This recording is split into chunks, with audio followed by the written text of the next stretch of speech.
So with the SWOT data continued, we did focus in on the discharge planning nursing workflow. Uh, there is one nurse, as we discussed previously, assigned to discharge planning and care coordination for these patients. The difficulty is that there's 150 patients who are releasing every month, and that can add up quickly in terms of having to care coordinate every day with various stakeholders within the institution and in the outside community. So if we look at this timetable here, in theory, according to the organizational workflow, at 90 days, the nurse does start chart reviews for any patient who's releasing, and they look for immediate medical needs such as chronic care, SUD, complex medications, and mental health services. At 60 days, there is an in-person visit that should be occurring. The discharge plan is initiated, and the nurse obtains release of information from the patient and sends it over to the healthcare information management team.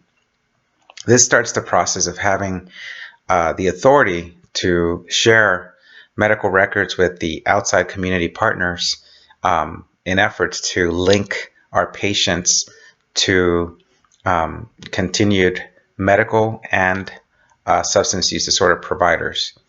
At 45 days, we start the review of list of community resources and coordinate the actual appointments with those resources.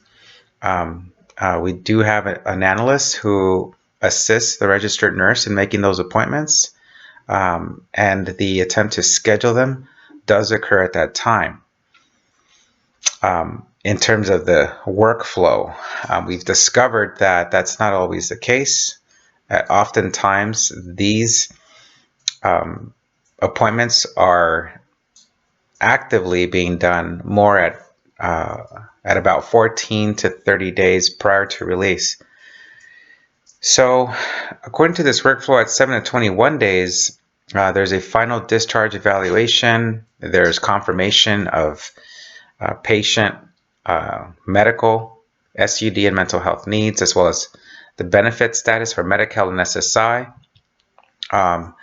We are looking to see if there are any community resources that will provide the continued cognitive behavioral intervention or other similar programs and peer support at the time.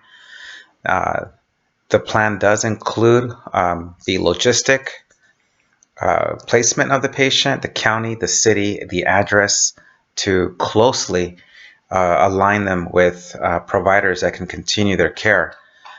It does involve education, and in terms of providing them with a discharge packet of resources, those include all of the contacts that they will need for the medical, mental health, SUD, and Medi-Cal coverage SSI benefits.